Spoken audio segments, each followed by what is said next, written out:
ಎಲ್ಲರಿಗೂ ನಮಸ್ಕಾರ.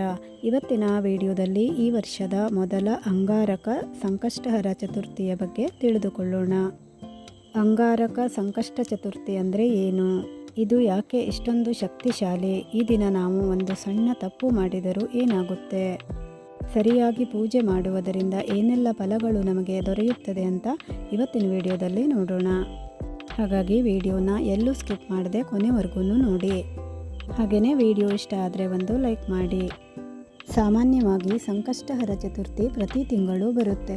ಆದರೆ ಮಂಗಳವಾರ ಬರುವ ಸಂಕಷ್ಟ ಚತುರ್ಥಿಗೆ ಅಂಗಾರಕ ಸಂಕಷ್ಟ ಚತುರ್ಥಿ ಅಂತ ಕರೀತಾರೆ.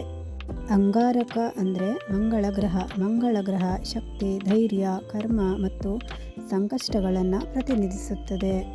ಇವತ್ತಿನ ದಿನ ನಾವು ಗಣಪತಿ ಪೂಜೆಯನ್ನು ಮಾಡುವುದರಿಂದ ನಮ್ಮ ದೋಷಗಳೆಲ್ಲ ಪರಿಹಾರವಾಗಿ ಕರ್ಮ ದೋಷಗಳು, ಜೀವನದ ದೊಡ್ಡ ಅಡೆತಡೆಗಳು ನಿಧಾನವಾಗಿ ದೂರವಾಗುತ್ತಾ ಹೋಗುತ್ತದೆ.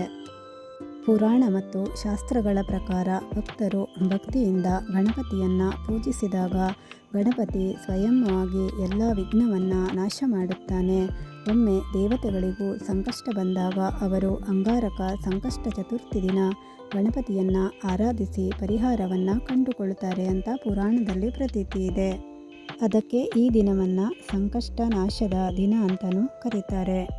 ಹಾಗಾದರೆ ಈ ದಿನ ವಿಶೇಷವಾಗಿ ಈ ಸಂಕಷ್ಟಹರ ಚತುರ್ಥಿಯನ್ನು ಆಚರಿಸುವುದರಿಂದ ಏನೆಲ್ಲ ಉಪಯೋಗ ಇದೆ ಅಂತ ನೋಡೋಣ.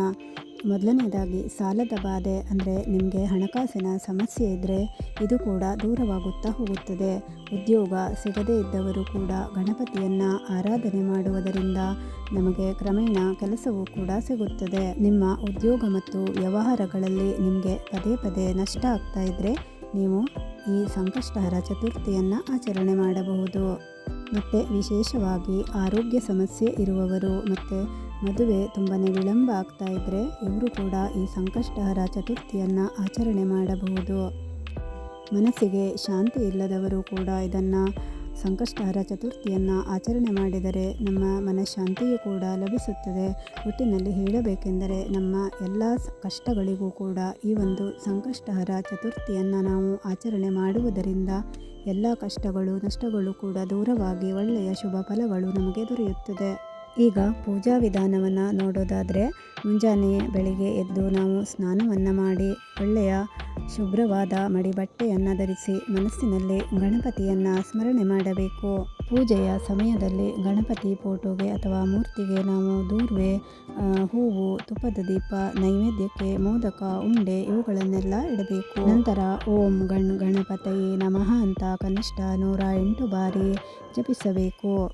ನಂತರ ನಾವು ಉಪವಾಸವನ್ನು ಮಾಡುವುದು ಅಂತ ನೋಡೋದಾದರೆ ಪೂರ್ಣ ಉಪವಾಸ ಮಾಡಿದರೆ ತುಂಬಾ ಒಳ್ಳೆಯದು. ಅಂದರೆ ನೀವು ಊಟವನ್ನು ಮಾಡದೇನೆ ಹಣ್ಣು, ಹಾಲು ಈ ರೀತಿ ಅಥವಾ ಎಳನೀರು ಈ ಥರ ನೀವು ಸೇವನೆ ಮಾಡಿದರೆ ತುಂಬಾ ಒಳ್ಳೆಯದು. ಆದರೆ ಇಲ್ಲಿ ಆರೋಗ್ಯ ಸಮಸ್ಯೆ ಇದ್ದವರು ನಿಮ್ಮ ಆರೋಗ್ಯವನ್ನು ನೋಡಿಕೊಂಡು ವ್ರತವನ್ನು ಮಾಡಬೇಕು. ಇಲ್ಲಿ ಉಪವಾಸಕ್ಕಿಂತ ನಮ್ಮ ಭಕ್ತಿನೇ ತುಂಬ ಮುಖ್ಯವಾಗಿ ಇರುತ್ತದೆ. ಹಾಗಾದರೆ ನಾವು ಈ ದಿನ ಯಾವೆಲ್ಲ ತಪ್ಪನ್ನು ಮಾಡಬಾರ್ದು ಅಂತ ನೋಡೋಣ. ಇವತ್ತಿನ ದಿನ ನಾವು ಸಾಧ್ಯವಾದಷ್ಟು ಸತ್ಯವನ್ನೇ ಹೇಳಬೇಕು ಮತ್ತು ಯಾರೊಟ್ಟಿಗೂ ವಿನಾಕಾರಣ ಜಗಳ ಮತ್ತು ಕೋಪವನ್ನು ಮಾಡಿಕೊಳ್ಬಾರ್ದು. ಹಾಗೆ ಯಾರನ್ನಾದರೂ ನೋಯಿಸುವಂಥ ಮಾತನ್ನು ಕೂಡ ಆಡಬಾರ್ದು.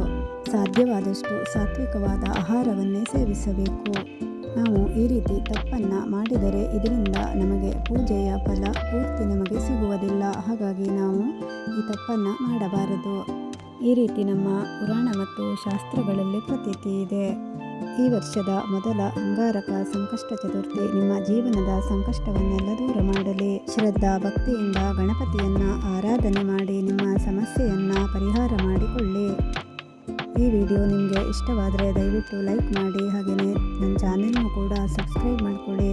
ಹಾಗೆಯೇ ನಿಮ್ಮ ಫ್ರೆಂಡ್ಸ್ ಆ್ಯಂಡ್ ಫ್ಯಾಮಿಲಿ ಜೊತೆ ಇದನ್ನು ಶೇರ್ ಮಾಡಿ.